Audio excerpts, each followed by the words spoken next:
देवाची कृपा ही ख्रिस्ती धर्मातील आणि विचारसरणीतला एक मूलभूत आणि अतिशय महत्वाची संकल्पना आहे. काय? देवाची कृपा.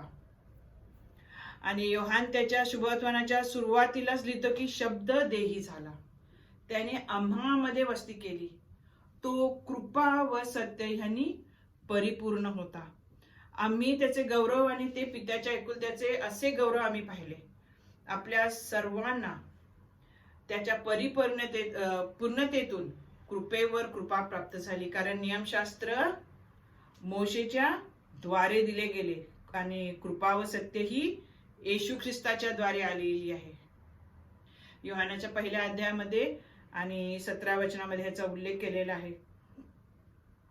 पण जो देवाच्या कृपेने परिपूर्ण होतो आणि देवाच्या कृपेत वाढत गेला होता आणि ज्याच्याद्वारे आपल्याला देवाची कृपा लाभली, तो प्रभू येशू ख्रिस्त स्वतः कृपेविषयी कधीच काही बोलला नाही. आणि चारही शुभवर्तमानात कृपेचा उल्लेख आढळत नाही, पण प्रभू येशू परत गेल्यावर म्हणजे स्वर्गारोहण झाल्यावर म्हणजे त्याच्या अनुपस्थितीत त्याच्या शिष्यांना आणि प्रेषितांना त्याच्या कृपेची मोठी जाणीव होऊ लागली. आणि ह्याचा उल्लेख केलेला आहे प्रेषितांच्या कृत्याच्या 4 अध्यायात आणि 33व्या वचनात.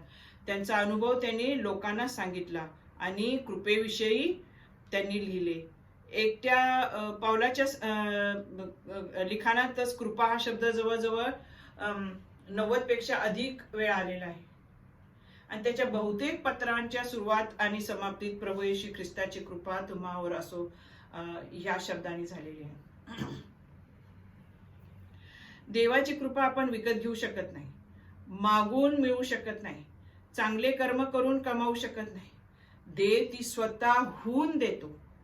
त्याच्या कृपेच्या धनाच्या परिमाणानुसार प्रभू येशूच्या रक्ताने आपल्याला मुक्ती म्हणजे अपराधांची क्षमा मिळालेली आहे. एफिसकराच्या 2 अध्यायात 7व्या वचनात लिहिलेलं आहे. देव त्याच्या कृपेचे समान वाटप करत नाही. कृपेचे वाटप लोकांच्या गरजेनुसार होते. जेथे पाप घडते तेथे देवाची कृपा होते. जितकं पाप मोठं तितकं देवाची कृपा देखील मोठी आहे. रोमकराच्या पत्रात 5व्या अध्यायात आणि 20व्या वचनामध्ये लिहिलेलं आहे. म्हणून संत पाऊल म्हणतो की मग आपण काय म्हणावे, कृपा अधिक व्हावी म्हणून आपण पापात राहावे काय? तसे न हो. रोमकराच्या पत्राच्या 6व्या अध्यायात आणि 1-2 वचनात लिहिलेलं आहे. आणि त्याच्या प्रश्नाचं उत्तर तो स्वतःच देतो. तुमच्यावर पापाची सत्ता चालणार नाही, कारण तुम्ही कृपेखाली आणले गेला आहात. आणि ह्याचा उल्लेख केलेला आहे रोमकराच्या 6व्या अध्यायात आणि 14वं वचन मध्ये लिहिलेलं आहे. म्हणून तुम्ही पापच करत राहायचं नाही म्हणजे कृपा तुमच्या वाढावी नाही. आपल्या चांगल्या कृतीने आपण कृपा मिळवू शकत नाही, आणि कारण तसे झाल्यास कृपा ही कृपा राहणार नाही.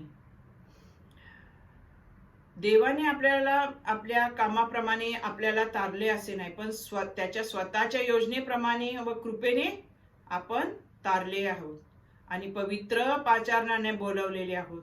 आणि ही कृपा त्याने आम्हाला युगाच्या आरंभ होण्या अगोदर ख्रिस्त येशूच्या द्वारे दिली आहे.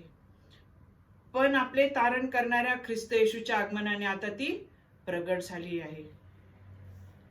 आणि आपल्याला काय झालेलं आहे, जी कृपादाने दिलेली आहेत त्याचा उपयोग आपण आपल्या कार्यासाठी, आपण त्याच्या गौरवासाठी, त्याच्या मंडळी वाढण्यासाठी केला पाहिजे.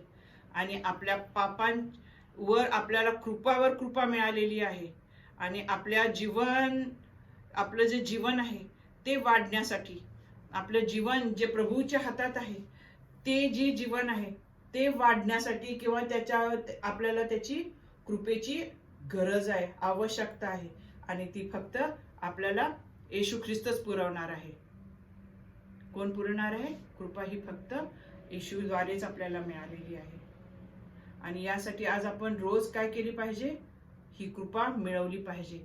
यासाठी आपण पापात न राहता आपण येशूच्या जवळ अधिक गेले पाहिजे की त्यांनी आपल्याला त्याची कृपा आपल्याला मिळावी.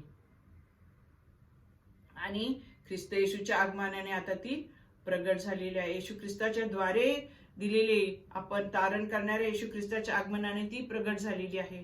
ही कृपा प्रगट झालेली आहे आणि आपण तिचा स्वीकार करूया आणि आपण आज कृपेमध्ये चालूया आणि जी आपल्याला कृपादाने दिली ती आपण आपल्या मंडळीच्या उन्नतीसाठी त्याचा आपण उपयोग करूया. धन्यवाद.